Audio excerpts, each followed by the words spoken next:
Il est temps de recevoir notre invité du week-end et aujourd'hui il s'agit du ministre de l'Intérieur, Patrice Salario. Bonjour. Bonjour. On va parler, si vous le voulez bien, de sécurité avec vous. Oui, volontiers. Alors justement, la principauté a une réputation depuis toujours. Moi j'ai toujours entendu dire que Monaco avait un haut niveau en termes de sécurité. Est-ce que c'est vrai? Est-ce que c'est faux? Est-ce que c'est erroné? Quel est votre constat en termes de sécurité ici? Alors je crois, j'affirme volontiers que c'est vrai, que la principauté a non seulement une réputation de haut niveau de sécurité, mais qu'elle permet aux gens qui y vivent, aux gens qui la visitent, de pouvoir se déplacer et vivre de la manière la plus tranquille qui soit, parce qu'il y a un réel haut niveau de sécurité qui est assuré en principauté. Comment vous expliquez ça? Quelles sont les clés du succès, entre guillemets? Qu'est-ce qui fait justement qu'ici, on se sent en sécurité?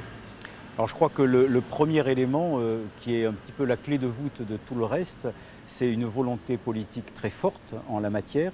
Les princes ont toujours souhaité que la sécurité soit assurée sur le territoire. De ce fait, le gouvernement princier met les moyens, apporte au service des moyens humains, des moyens matériels, une organisation pour assurer ce haut niveau de sécurité. Et d'ailleurs, les chiffres que l'on enregistre le démontrent. Depuis plusieurs années, on voit le nombre de faits qui diminue. C'était une de mes questions justement, puisque vous présentez chaque année lors des vœux à la presse un bilan justement des méfaits commis en principauté. Est-ce que ça change? Est-ce que les méfaits ont changé? Sont les mêmes, pas les mêmes? Ça diminue justement? Quel est le constat? Alors, on peut dire beaucoup de choses là-dessus. Oui. Globalement, depuis presque 8 ans, les faits constatés, que ce soit les faits de délinquance sur la voie publique ou les faits de délinquance générale, diminuent, et diminuent dans des proportions très conséquentes, puisque c'est par plusieurs dizaines de pourcents qu'ils ont diminué au cours de cette période.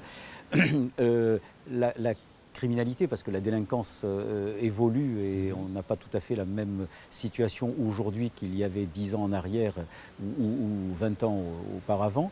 Effectivement, la délinquance évolue, l'aspect transfrontalier international influe énormément, l'ouverture des frontières d'une manière générale, la libre circulation amène des éléments un petit peu différents de le monde dans lequel nous vivions il y a 30 ans en arrière. Justement, qu'est-ce qui peut être fait par rapport à ça? Vous avez parlé des moyens mis en place. Ce sont les humains qui priment, ce sont je sais pas, les caméras, enfin c'est le matériel. Qu'est-ce qui prime justement pour cette sécurité? C'est un ensemble de choses, bien évidemment, mais l'humain est au cœur du dispositif. J'évoquais tout à l'heure la volonté politique, c'est le facteur clé, bien sûr. Cette volonté politique, elle se traduit dans les moyens humains et matériels qui sont mis en place. Elle se traduit également par la réponse judiciaire qui est apportée aux affaires que malheureusement, parce que la délinquance zéro n'existe pas, que nous avons à élucider, que nous avons à traiter.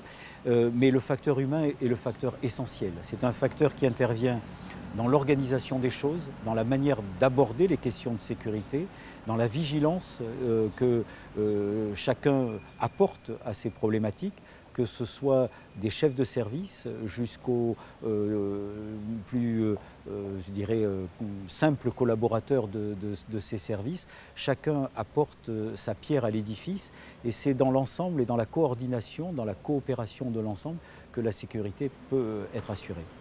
Alors Monaco organise des manifestations internationales et souvent au cœur de l'actualité, que ce soit sportive, que ce soit culturelle, et ça de façon récurrente. Quelles sont les grandes manifestations qui vous font peut-être moins bien dormir la veille de la manifestation? Quelles sont les manifestations à risque, entre guillemets? Et j'imagine que les risques sont différents en plus en fonction des manifestations. Oui, alors on a, et c'est aussi le travail, et là le facteur humain revient, le travail de préparation, le travail de prévention est un travail fondamental pour justement bien dormir, même la veille des grands événements que nous organisons en principauté. L'action de prévention est vraiment le cœur de la réussite de notre dispositif de sécurité. Quand on a des manifestations importantes qui sont organisées, on a des facteurs de risque qui sont liés à la présence d'un public important, c'est le premier élément, et aussi à la nature de ce public, à la nature de l'événement lui-même.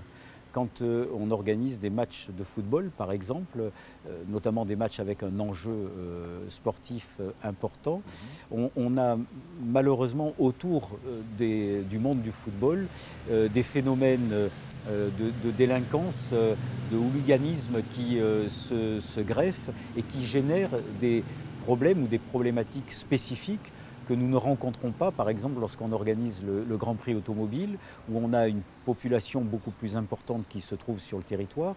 On a des risques spécifiques liés à la nature même de la course automobile, à la présence d'un public important qui vient pour faire la fête, avec certains parfois débordements liés à la fête. Donc ce sont ces types de risques que nous devons, je dirais, prendre en compte.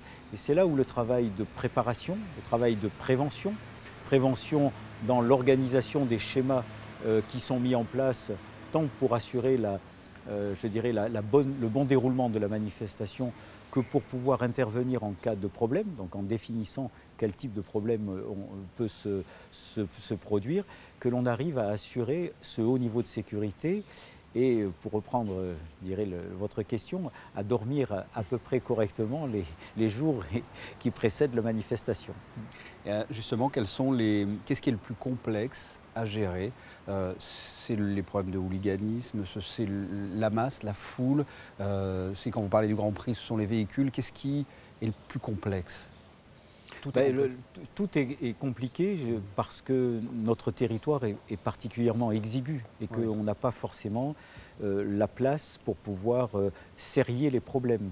Donc on ne peut pas séparer totalement les choses les unes des autres. Tout est en proximité et donc ça crée une acuité et une problématique qui ne peut pas être, je dirais, traitée indépendamment les unes des autres. Pour pouvoir répondre à ces problématiques, je reviens sur le travail de préparation, de prévention en amont, qui est peut-être la partie qui se voit le moins dans le travail des services, mais qui est la plus fondamentale et qui permet en fait d'assurer cette sécurité parce qu'on anticipe, parce qu'on prévient les choses. Alors ce travail de prévention, on le fait à longueur d'année. On le fait en élaborant des plans de secours, des plans d'intervention. On le fait en faisant des exercices, en menant des simulations d'événements pour pouvoir préparer des scénarios, préparer des réponses à ces scénarios, préparer la coordination entre les services, de manière à ce qu'on puisse ne pas être pris au dépourvu par rapport à un événement et tester également des réponses pour que celles-ci soient les plus pertinentes, les plus adaptées possibles au phénomène que l'on veut juguler. Alors on fait des exercices de manière très régulière, la plupart du temps presque de manière, je dirais, invisible, parce que ce sont soit des exercices que l'on qualifie d'état-major, c'est-à-dire qu'en fait, il n'y a pas de mobilisation sur le terrain, ce sont uniquement les équipes d'encadrement qui réfléchissent à des réponses. On fait des exercices dans lesquels on met en œuvre des moyens sur le terrain, plutôt spécifiques. On en a fait par exemple vis-à-vis du hooliganisme avec l'activation d'un plan rouge, qui est un plan d'intervention en cas de nombreuses victimes dans le stade, par exemple. On a fait une démarche similaire pour le Grand Prix, avec également en simulant un accident dans les tribunes, avec un effondrement plus ou moins partiel de la tribune, voir comment les services intervenaient. On en a fait également dans le cadre d'un risque technologique, enfin plutôt naturel, mais qui peut être similaire à des risques technologiques, risque sismique ou risque d'effondrement d'immeubles, d'explosion d'immeubles, etc. Et on a également des exercices que l'on doit faire parce que la donne a un petit peu changé sur le plan international avec le risque lié à un événement se produisant lorsqu'il y a beaucoup de monde. Les rassemblements, malheureusement, on voit que ce sont des phénomènes que l'on doit prendre en compte. Alors justement, j'allais y venir, suite aux événements tragiques de nos pays voisins, je pense au Bataclan à Paris, je pense au 14 juillet à Nice, à Bruxelles et bien d'autres endroits. Est-ce que vous êtes préparé à ça? Est-ce que Monaco, tout simplement, est préparé à ça? Alors c'est toujours compliqué de dire qu'on est préparé et d'affirmer les choses comme ça. En tout cas, on se prépare et on prend en compte ce type de problématique, même si je crois qu'il est fondamental de rappeler que de telles menaces n'existent pas, ne sont pas identifiées sur la principauté. Néanmoins, la principauté n'est pas extérieure au monde. Donc elle vit dans le monde, elle existe dans le monde occidental et on doit prendre en compte également cet élément. Depuis malheureusement ces événements tragiques, on a adapté nos dispositifs de vigilance, nos dispositifs de prévention pour permettre de continuer à fonctionner, de continuer à organiser des manifestations, de modifier le moins possible notre mode d'existence, notre mode de vie, tout en prenant en compte ces éléments. Qu'est-ce qui est fait justement pour parer, même si c'est extrêmement complexe, à une attaque terroriste par exemple? Vous avez vu que pour des événements qu'on organise notamment sur l'espace public, on a mis en place des contrôles de sécurité renforcés sur un petit peu tous ces espaces, avec des espaces qui sont, comment dirais-je, délimités, avec un contrôle des personnes qui rentrent sur les espaces. Donc ça, c'est un exemple. Et puis, on travaille aussi sur des plans d'intervention, de pouvoir réagir en cas, malheureusement, où de tels événements se produiraient. Et donc, on sera amené à faire également des exercices qui ne seront pas forcément que d'état-major, même s'il y en a qui sont faits en la matière, mais également d'exercices d'intervention des services, de manière à ce que sur le terrain, on voie aussi comment ce que l'on a prévu, ce que l'on a imaginé pour répondre, pour intervenir, pour apporter le secours nécessaire aux personnes, se réalise correctement sur le terrain. Alors, dernière question. Où en est-on? Alors, c'est pas le plan Vigipirate, hein, ça c'est en France, j'ai oublié le nom ici à Monaco, c'est le plan Vigirenfort. Vigirenfort, merci. Où en est-on de ce plan Vigirenfort? Où est le niveau de ce plan? Alors c'est un plan qui a été élaboré il y a effectivement déjà presque une vingtaine d'années et qui a nécessité une adaptation parce que le monde évolue et les choses ne sont pas figées. Là on est à un niveau intermédiaire de ce plan. Pourquoi? Parce que, d'activation de ce plan. Pourquoi? Parce que, je le répète, il n'y a pas de menace qui pèse sur la principauté.